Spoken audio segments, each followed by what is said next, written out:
एक बार श्याम सुंदर अपना श्रृंगार कर रहे थे। तभी श्याम सुंदर ने कुछ सोचकर नंदगांव की गोपियों को बुलाया और कहा, अभी तुम बरसाना जाओ और ये पता लगाना कि हमारी प्राण प्यारी जी ने आज कैसे वस्त्र धारण किए हैं। आज हम भी वैसे ही पोशाक धारण करेंगे।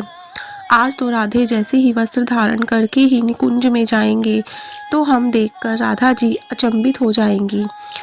जब नंदगांव से गोपियां श्री बरसाना पहुंची तो कुछ मंजरियां श्री राधा रानी का श्रृंगार कर रही थी और कुछ मंजरियां बाहर खड़ी थी। उन्होंने गोपियों को अंदर जाने नहीं दिया। गोपियों ने बहुत अनुरोध किया कि सिर्फ एक झलक तो प्यारी जी की निहारने दो, फिर हम यहाँ से चली जाएंगी। मंजरी ने कहा कि एक शर्त है कि कोई एक गोपी अंदर जाएगी। फिर एक गोपी अंदर श्री राधे जी के दर्शन करने गई। गोपी बिना पलके झपकाए श्री राधा जी की झलक के दर्शन करती रही। फिर उस गोपी ने तुरंत अपने नेत्र बंद कर लिए और बंद नेत्रों से ही बाहर आकर दूसरी गोपी को कहा कि अरे सखी, जल्दी से मुझे नंदगांव ले चल। सभी सखियों ने कहा कि पहले श्री राधा जी के श्रृंगार का वर्णन तो कर सकी। गोपी ने कहा, पहले जल्दी से मुझे श्याम सुंदर के पास ले चलो, वहीं पर बताती हूँ। उस गोपी का हाथ पकड़कर सखियां नंद भवन में ले आई। जब सखियां नंद भवन पहुंची तो श्याम सुंदर जी ने पूछा, कर लिए मेरी श्री राधा जी के दर्शन? अब जल्दी से मुझे बताओ कैसी पोशाक धारण किए हैं, कितनी सुंदर लग रही थी मेरी प्यारी।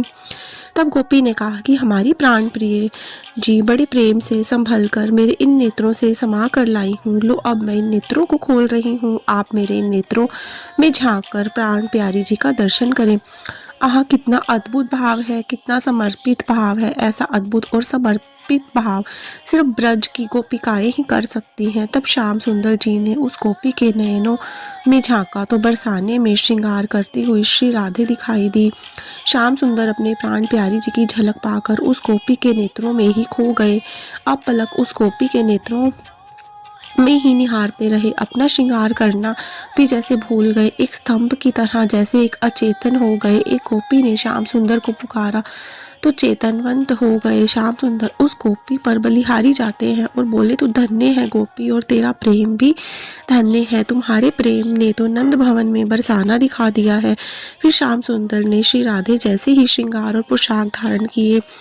जिस गोपी के नेत्रों में श्री राधे दिखी थी उसे कहा था कि अब तुम अपने नेत्रों में मेरी छवि को बंद कर लो। उस गोपी ने श्याम सुंदर को भी अब पलक निहारा और थोड़ी देर में अपने नेत्रों को बंद कर दिया। श्याम सुंदर ने एक और गोपी से कहा कि इस गोपी को निकुंज में ले जाओ और वहाँ श्री राधे बैठकर मेरा इंतजार कर रही हैं। वो सखी उसका हाथ पकड़कर निकुंज में ले आई जहाँ श्री राधे अपने श्याम सुंदर का इंतजार कर रही थी। नंदगांव की गोपियों को देखकर उनसे पूछा कि श्याम सुंदर कहाँ हैं। जिस गोपी के नेत्र बंद थे उसने कहा कि श्याम सुंदर मेरे नेत्रों में समा गए हैं। ऐसा कहकर उस गोपी ने अपने नेत्रों को जैसे ही खोला तो श्री राधे भी उसके नेत्रों में झांककर अचंभित सी हो गई। उस गोपी के एक नेत्र में श्रृंगार करती हुई बरसाना में श्री राधे दिखाई दे रही थी और दूसरे नेत्र में श्रृंगार करते हुए नंद भवन में श्याम सुंदर दिखाई दे रहे थे।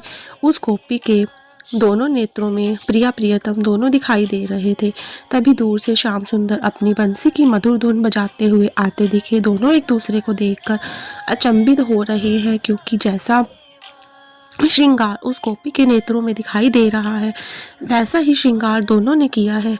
राधा जी जैसे ही उस गोपी को अपना हीरा जड़ित हार पहना देती हैं और आलिंगन करते हुए कहती हैं कि तू धन्य है गोपी और तेरा प्रेम भी धन्य है। तूने तो अपने दोनों नेत्रों में मुझे और श्याम सुंदर दोनों को बसा लिया है। मन में पवित्र भावना हो तो किसी को भी अपने नेत्रों में बसाया जा सकता है। जय जय श्री राधे श्याम।